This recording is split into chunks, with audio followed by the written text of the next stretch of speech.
हर देश को चलाने के लिए एक गवर्नमेंट होती है और हर गवर्नमेंट की कुछ टाइप्स होती हैं। तो आज हम समझेंगे कि गवर्नमेंट का क्या मतलब है एक्चुअल में और गवर्नमेंट की कौन कौन सी टाइप होती है। सो हेलो एवरीवन, तो आज की हमारी वीडियो है गवर्नमेंट पे और उसकी टाइप्स पे। तो हम सबसे पहले ये समझते हैं कि गवर्नमेंट का क्या मतलब होता है। गवर्नमेंट ऐसी बॉडी जो कि गवर्न करती है। किस चीज को गवर्न करती है? गवर्न करना, रूल्स एंड रेगुलेशन बनाती है और रूल्स एंड रेगुलेशन का पालन करवाना। गवर्न करती है होल कंट्री को गवर्न करना, पूरी कंट्री को गवर्न करने वाले, पूरी कंट्री को चलाना, रूल्स एंड रेगुलेशन बना के और उन रूल्स एंड रेगुलेशन का पालन करवाना, उसी को हम कहते हैं गवर्नमेंट, जो कि गवर्न करती है। देन कहते हैं टाइप्स होती हैं गवर्नमेंट की। मेनली जो गवर्नमेंट्स की टाइप्स होती हैं वो हम अलग अलग बेसिस पे करते हैं, जैसे कि एग्जीक्यूशन के बेसिस पर और पावर के बेसिस पर। तो सबसे पहले देखते हैं पावर के बेसिस पर जो गवर्नमेंट की टाइप्स हैं उन्हें देख लेते हैं। पावर के बेसिस पर जो गवर्नमेंट की हैं वो तीन टाइप्स हैं। First one is unitary, second one is federal और थर्ड वन इज कॉन्फेडरल। ठीक है, सो फर्स्ट वन हमारे पास आता है unitary type of government. Then हमारे पास सेकंड आता है फेडरल,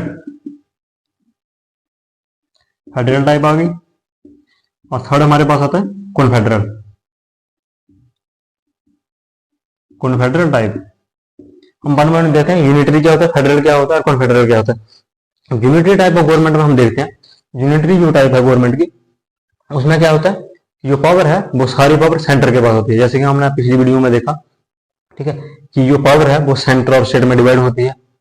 लिंक मैं डिस्क्रिप्शन में दे दूंगा कि किस तरीके से सेंटर और स्टेट में जो पावर है वो उनका डिवीजन होता है, डिवीजन ऑफ पावर कैसे होता है, और सेपरेशन ऑफ पावर एक वर्ड होता है उसको, वो कैसे होता है। तो हम उसका लिंक जो आपको दे देंगे।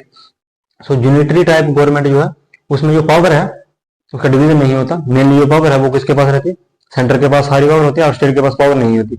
और स्टेट जो है एज सबऑर्डिनेट उसके अधीन काम करती है।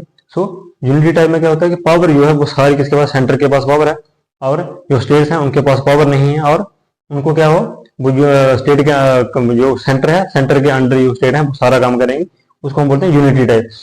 सेकंड हमारे पास होता है फेडरल टाइप। फेडरल टाइप भी होती है। फेडरल टाइप में क्या होता है, जो पावर है वो डिवाइड होती है सेंटर में और स्टेट में, बट जो मेन पावर है वो किसको दी जाती है, सेंटर को। मेन पावर सेंटर के पास होगी और जो स्टेट है उसको कम पावर दी जाएगी, उसको हम कह सकते हैं फेडरल सिस्टम। जैसे कि इंडिया में मेन पावर क्या होंगे, सेंटर के पास मेन पावर है, जो बड़े बड़े देश के जो भी मुद्दे होंगे उन पर फैसला सेंटर लेगा, और स्टेट के जो मुद्दे होंगे उन पर स्टेट अपना काम करेगा।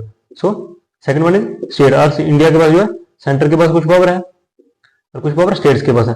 सेंटर के पास मेनली जो पावर है वो सेंटर के पास है, और जो स्टेट की जितनी जरूरत है वो स्टेट के पास कुछ पावर्स है। तो फेडरल सिस्टम जिसमें कि पावर सेंटर और स्टेट में डिवाइड हो उसे हम कहते हैं फेडरल सिस्टम। थर्ड वन हमारे पास होता है कॉन्फेडरल टाइप। कॉन्फेडरल टाइप में क्या होता है कि पावर जो है वो सेंटर और स्टेट में इक्वली डिवाइडेड है।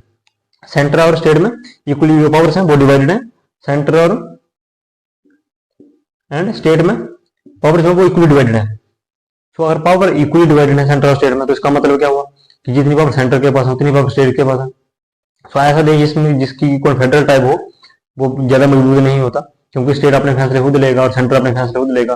अगर ऐसा हुआ तो इंडिया जैसा देश हुआ, अगर उसमें स्टेट को पावर दे दी जाए पंजाब जैसे, तो वो खालिस्तान बनाने दौड़ पड़ेंगे। बांग्लादेश जैसे तो वो बंगला, वेस्ट बंगाल वाले बंगला बना देंगे, तो अलग अलग देश का निर्माण कर देंगे वो। तो उसको रोकने के लिए फेडरल सिस्टम, कॉन्फेडरल सिस्टम जो है उसमें सेंटर और स्टेट के पास बराबर की पावर्स होती है।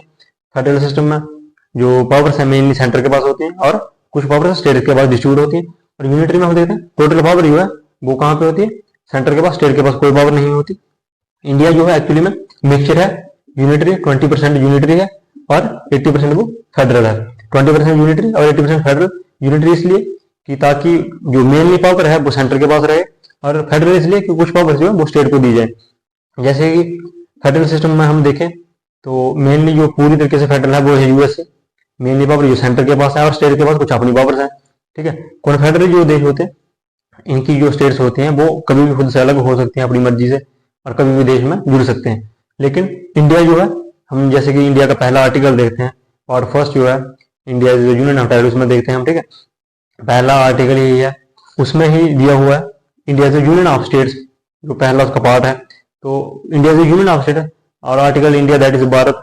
ठीक है, सो यूनियन ऑफ स्टेट्स का क्या मतलब है कि इंडिया जो है वो यूनियन है। यूनियन क्या है, एक पूरे स्टेट्स को मिला के यूनियन बनाया गया है। और यूनियन में क्या होता है, जब एक देश यूनियन में होता है ना, तो कोई भी स्टेट उससे अलग नहीं हो सकती।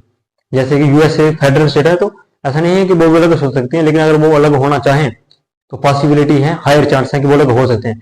बट यूनियन जैसे इंडिया है, इसमें अलग होने का कोई चांस नहीं है। जैसे कि जम्मू और कश्मीर चाहता था कि हमें एक अलग डोमिनियन स्टेट के साथ साथ अलग कंट्री भी बने हम, तो पॉसिबल नहीं हो सकता, क्योंकि इंडिया यूनियन है और यूनियन से निकलना पॉसिबल नहीं है। हमारा कॉन्स्टिट्यूशन इस तरीके से बना है कि अगर एक बार हमारे साथ ऐड हो गए तो फिर वापस नहीं जा सकते। जैसे कि सिक्किम होगा, अब वो इंडिया का पार्ट है, तो अब वो चाहे भी तो वापस फिर से कंट्री नहीं बन सकता, इंडिपेंडेंट कंट्री नहीं बन सकता। सो यूनियन का ये मतलब है। तो इंडिया क्या है, यूनियन है, यूनिटरी और फेडरलिज्म को मिला के यूनियन बनता है। देन हम टाइप देखते हैं और on the basis of execution. Execution के बेसिस पर एक टाइप देखते हैं, दो टाइप्स होती हैं on the basis of execution के। एग्जीक्यूशन के बेसिस पर जब दो टाइप देते हैं, पहली आती है प्रेसिडेंशियल सिस्टम और दूसरा आता है जो कि पार्लियामेंट्री सिस्टम। पार्लियामेंट्री सिस्टम और प्रेसिडेंशियल सिस्टम भी हमने डिटेल में वीडियो में एक्सप्लेन करा हुआ है, आप चाहें तो उसको देख सकते हैं। यहाँ पे हम इसका ओवरव्यू लेते हैं। प्रेसिडेंशियल सिस्टम जहाँ की मेन जो रूल होगा वो प्रेसिडेंट के हाथ होगा, फॉर्मल भी वही होंगे और रियल पावर भी, फॉर्मल पावर और रियल पावर दोनों ही प्रेसिडेंट के हाथ में होंगी। लेकिन पार्लियामेंट्री सिस्टम में क्या होता है, फॉर्मल पावर जो है, ठीक है, फॉर्मल पावर प्रेसिडेंट के पास होंगी और जो औपचारिक शक्ति जिन्हें हम बोलते हैं कि नाम की जो पावर्स हैं वो प्रेसिडेंट के पास होंगी, बट मेन पावर जो होगी वो पीएम के पास होगी। और प्रेसिडेंटल में प्रेसिडेंट के पास मेन पावर्स और दूसरी भी दोनों पावर प्रेसिडेंट के पास होंगी। लेकिन पार्लियामेंट्री सिस्टम में पीएम के पास जो है रियल पावर होंगे और प्रेसिडेंट के पास सिर्फ नाम की पावर्स होगी। तो हमने आज देखा गवर्नमेंट जो है उसका मतलब क्या होता है, गवर्न करना पूरी कंट्री को, गवर्न करना पूरी कंट्री को रन करना, चलाना उसे। और टाइप्स ऑफ गवर्नमेंट जिसमें कि हमने देखा पावर के बेसिस पर यूनिटरी, फेडरल और कॉन्फेडरल। यूनिटरी जिसमें कि रूल सेंट्रल होगा और स्टेट के पास कुछ पावर्स नहीं होंगी। फेडरल जिसमें कुछ पावर स्टेट्स के पास होंगी और मेन पावर जो है सेंटर के पास होगी। और कॉन्फेडरल जिसमें सेंटर और स्टेट के पास बराबर की पावर होंगी।